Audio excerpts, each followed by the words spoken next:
안녕하십니까. 오늘은 9월 20일. 여전히 더위가 가시지 않고 있는데요. 그래도 주말이 지나면은 조금은 선선해진다고 하니까 기대가 많이 되고 있습니다. 지금 제가 최근에 계속 시도하고 있는 스마트팜, 특히 환경제어에 대한 내용을 좀 말씀을 드리려고 합니다.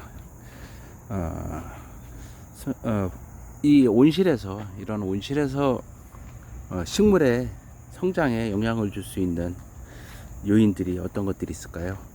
가장 중요한 것은 온도일 겁니다. 온도는 습도에도 영향을 주고, 그리고 조도가 햇빛이 강하면 온도도 올라가겠죠. 특히 하우스에서는 더 올라가겠죠. 그 다음에 뭐 여러가지 토양 습도라든가 이런 모든 부분에 영향을 주는 게 온도입니다. 하지만 우리 눈에 잘 보이지 않고 잘 느끼지 않는 요소 중에 CO2가 있습니다. CO2는 식물이 광합성을 할 때 CO2를 이용하고, 그리고 산소를 발생을 시킨다라고 배운 적이 있죠.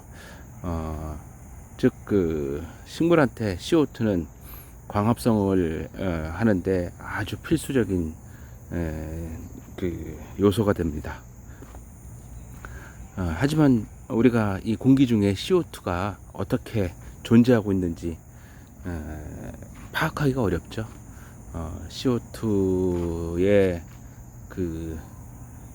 공기 중 밀도, 우리가 보통 공기 중에 300에서 500 정도의 CO2, 300에서 500 ppm 정도의 CO2가 있다라고 얘기를 하는데, 이 CO2의 양이 증가하면은 식물이 그만큼 광합성을 더 활발하게 할 수 있을 것이고, 그리고 그것은 바로 식물 성장하고 밀접한 연관을 맺게 될 것입니다. 다른 조건들, 뭐 온도라든가 습도라든가 아니면 영양분이 공급이 잘 되고 있고, 햇빛도 좋은 상태라면 더더욱 CO2의 필요성은 증가될 것이라고 생각을 합니다. 그 CO2의 양을 이 하우스 내에 있는 공간 내에서 CO2의 변화를 우리가 파악할 수 있다면, 간단하게 예상해 보면은 식물의 활동이 광합성을 본격적으로 시작하는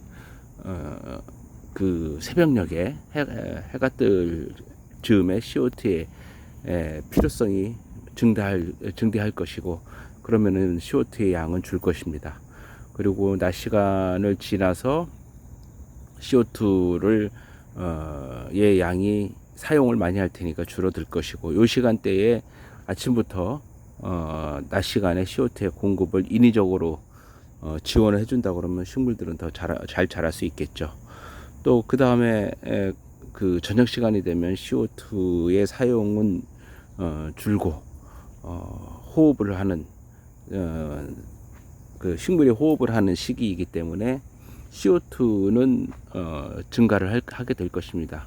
그러니까 산소를 사용하고 CO2를 만드는 과정이 식물도 똑같이 야간에는 이루어지므로 야간 시간에는 CO2가 증가할 것이고, 그렇다고 그러면은 이 CO2의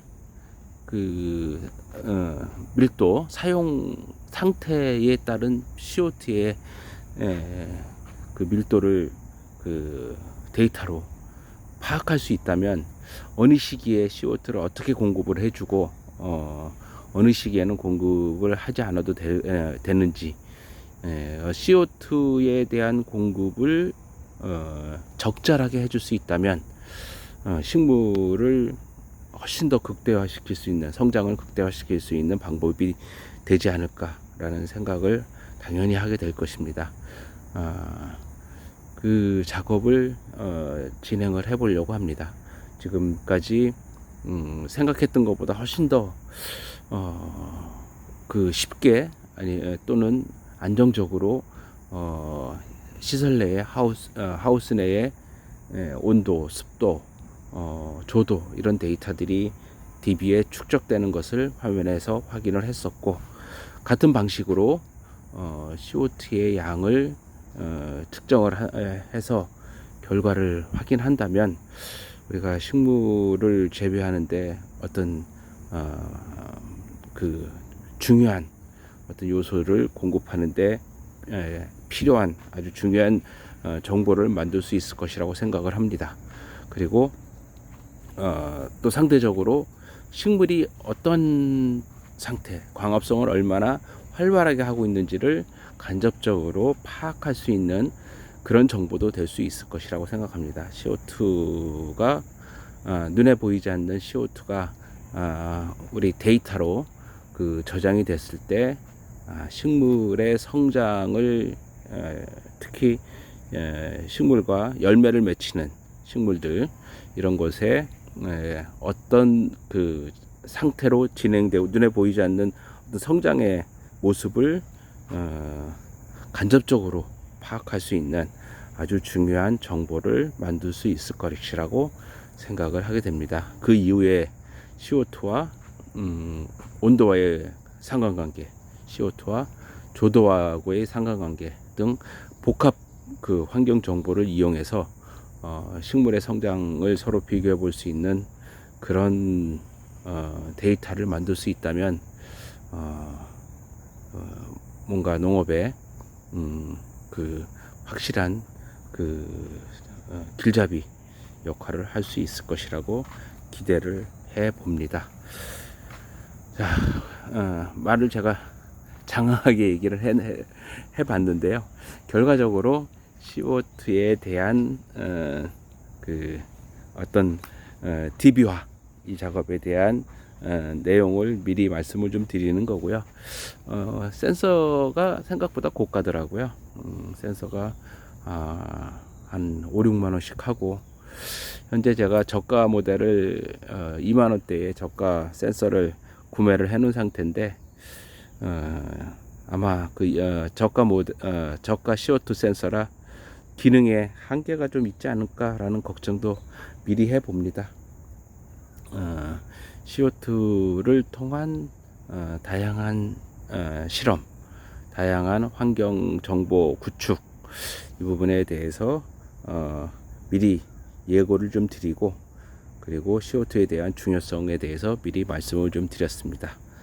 실제 데이터를 걸어서 측정하는 작업에 대한 내용은 가지고 그 다음 영상으로 다시 말씀을 드리도록 하겠습니다. 감사합니다.